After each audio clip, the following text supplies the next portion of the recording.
Gaza is entering an unprecedented humanitarian crisis driven by famine, conflict, and restricted aid access.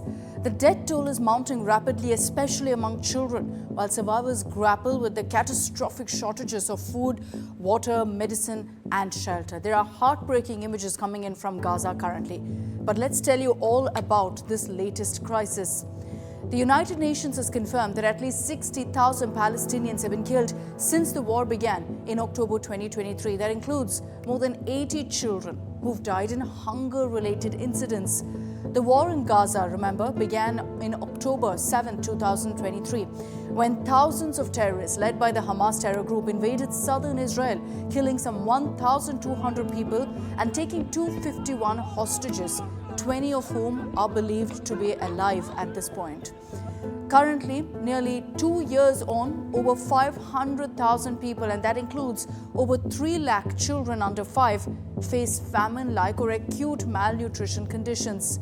A total of 122 Palestinians have died in Gaza from starvation, 83 children included, and this is the figures according to Gaza's health ministry. Last week, the Gaza Health Ministry reported that there were 28,000 cases of malnutrition in Gaza, with over 5,000 recorded in July alone. The UN Secretary General Antonio Guterres in a statement has urged countries to step in, saying, and I quote, "This is not a warning, it's a reality unfolding before our eyes, and the trickle of aid must become an ocean." So why is this happening?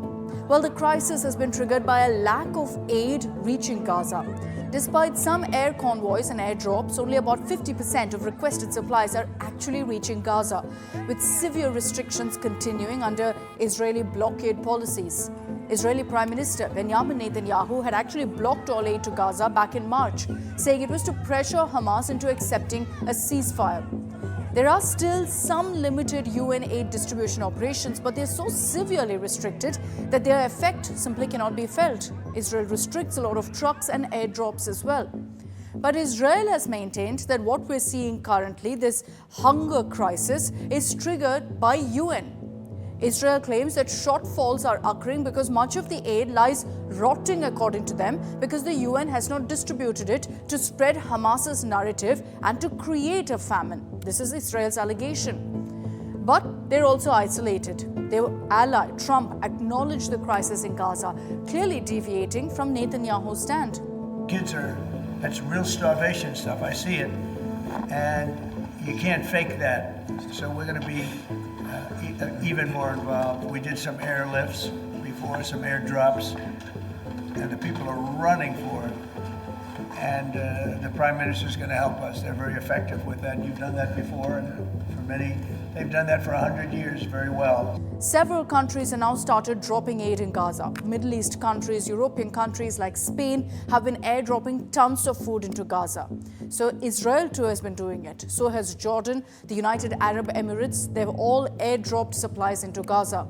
Israel has also announced that it would stop all fighting in large parts of Gaza for 10-hour humanitarian pauses each day, with pressure mounting on the country, seeing the horrifying images coming in of the famine in Gaza.